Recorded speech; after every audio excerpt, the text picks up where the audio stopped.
Hello viewers, நேற்று பார்த்துருந்துருப்பீங்கன்னு நினைக்கிறேன். இந்த வீடியோ பார்த்து ட்ரை பண்ணியிருப்பீங்கன்னு நினைக்கிறேன். இப்போ அனதர் ஸ்டெப் சொல்ல போகிறேன், நல்லா கவனமாக கேட்டுக்குங்க. இந்த ஃபுட்பால் லிஃப்ட் இருக்கு இல்லையா, அதை கீழே இறக்கி விட்டுக்கணும். 3 கோட் போட் பேப்பரை எடுத்துக்கிட்டு அதில் நம்ம பஞ்ச் பண்ண போகிறோம். இப்போ இந்த பாருங்கள் லைன்ஸ் இருக்குது பாருங்கள், அதில் வந்து நம்ம ஊசியை வந்து நேராக அந்த கோட்டு மேலே வச்சுட்டு பஞ்ச் பண்ணணும். பொறுமையாக பஞ்ச் பண்ணணும், அந்த கோட்டு மேலேயே வரணும். இந்த மாதிரி தான் பஞ்ச் பண்ணிக்கிட்டே வரணும்.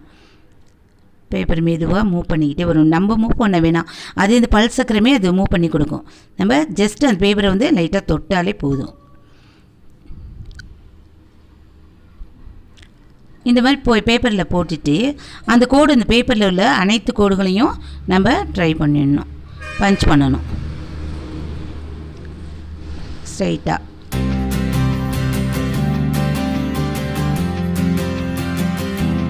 அந்த கோட்டு மேலேயே பஞ்ச் பண்ணிக்கிட்டே வந்தீங்கன்னா அப்புறம் இந்த எல்லா ஃபுல் கோடையும் போட்டுட்டு மீதி 3 பேப்பரையும், கோடு பாட்டு பேப்பர் 3த்தையுமே நம்ம பஞ்ச் பண்ணிக்கணும். அப்புறம் ப்ளைன் ஷீட் எடுத்து அதில் வந்து மிதியின் அளவை வச்சுக்கிட்டு நம்ம ஒரு மிதியின் அளவு இது இருக்கு பாருங்கள், அந்த இதுதான் மிதியின் அளவுங்கிறது.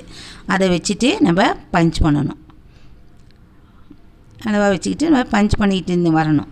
அப்போ தான் ஸ்ட்ரெயிட் லைன் வரும். ஸ்ட்ரெயிட் லைன் வரும்போது இந்த ப்ராக்டிஸ்னால் உங்களுக்கு தையல் வந்து நேராக அழகு தையலாக ஸ்மார்ட்டாக இருக்கும். ஸ்டிச்சு இதுமாதிரி நேராக பஞ்ச் பண்ணிக்கிட்டே வரணும், மிதியின் அளவை வச்சுக்கிட்டு.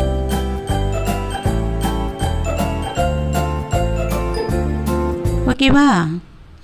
இந்த மாதிரி பஞ்ச் பண்ணோன்னா இந்த ஸ்ட்ரெயிட் லைன் இருக்குது பார்த்தீங்களா, இந்த பஞ்ச் பண்ணியிருக்கேன் பாருங்கள். இப்போ இது வந்து பேஸாக வச்சுக்கிட்டு நம்ம அனதர் லைன் நம்ம போட போகிறோம். இது பேஸாக வச்சு அந்த மீதிக்கிட்ட வச்சு நம்ம பஞ்ச் பண்ணுறோம்.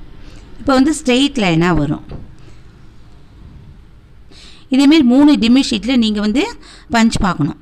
பஞ்ச் பண்ணிங்கன்னா தான் அது வந்து உங்களுக்கு ப்ராக்டிஸ் எடுக்க தான் நமக்கு தையல் ஸ்மார்ட்டாக வரும்.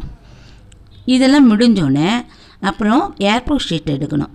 அந்த ஏர்போர்ட் ஷீட்டில் வந்து 3 இது போடணும். கம்ப்ளீட்டாக போட்டால் தான் நீட்டாக வரும்.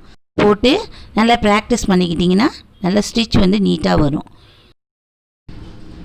இப்போ இந்த ஏர்போர்ட் ஷீட்டில் நான் இந்த கொடுத்துருக்கேன் பாருங்கள், சைடில் அது மாதிரி கோடு லைன்ஸாக போட்டுக்கணும். அடுத்தது இந்த மாதிரி கட்டமாக தனித்தனி கட்டமாக வரும். இது தனித்தனியாக வரும்.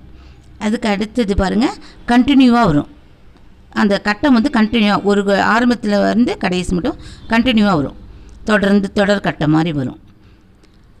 வெளி பக்கத்துலேருந்து போடலாம், இல்லை நீங்கள் உள் பக்கத்துலேருந்து கூட போட்டுக்கலாம், ஒன்றும் பிரச்சனை இல்லை. ஆனால் கோட்டு மேலேயே அழகாக போடணும். ஓகேவா? இப்போ அனதர் வந்து வளைவு. இந்த வளைவு எதுக்கு போடுறதுன்னா நெக் டிசைன் வந்து நம்ம நீட்டாக வரைகிறதுக்கு இந்த வளைவு போடணும். அடுத்தது இந்த சர்க்கிள். இந்த சர்க்கிள் வந்து வெளி சர்க்கிளை நீங்கள் போட்டுட்டு 1 by 1 போட்டு இந்த நடுப்புற இது வந்தீங்கன்னா சர்க்கிள் போட்டிங்கன்னா நீட்டாக இருக்கும். இப்போ இந்த பஞ்ச் பண்ணுறோம் பாருங்கள், இந்த ஸ்ட்ரெயிட் லைனில். இதேமாரி பொறுமையாக அந்த கோட்டு மேலேயே போடணும். அதுமாரி பஞ்ச் பண்ணிகிட்டே வாங்க. ஃபுல்லும் அந்த அனைத்து கோடுகளையும் நீங்கள் போட்டுடணும். அப்போ தான் உங்களுக்கு இதாகும். இப்போ இந்த கட்டத்தில் எப்படி ஸ்டார்ட் பண்ணுறேன்னு பாருங்கள். அதிலே பொறுமையாக அந்த கோட்டு மேலேயே தேய்ச்சிக்கிட்டே வரணும். ஸ்ட்ரைட்டாக பஞ்ச் பண்ணிக்கிட்டே வரணும். அந்த கார்னர் வரும்போது அதில் அங்கே நிறுத்தி ஊசியை நிறுத்தணும். அப்படி நிறுத்தி இந்த மாதிரி டேர்ன் பண்ணிக்கணும். டேர்ன் பண்ணி அந்த கட்டத்தை நம்ம முடிக்கணும். இந்த பஞ்ச் பண்ணிடுங்க.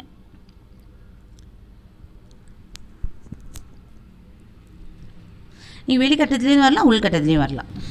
இந்த வீடியோவை பார்த்து ட்ரை பண்ணுங்கள். நாளைக்கு புது வீடியோவோட உங்களை சந்திக்கிறேன்.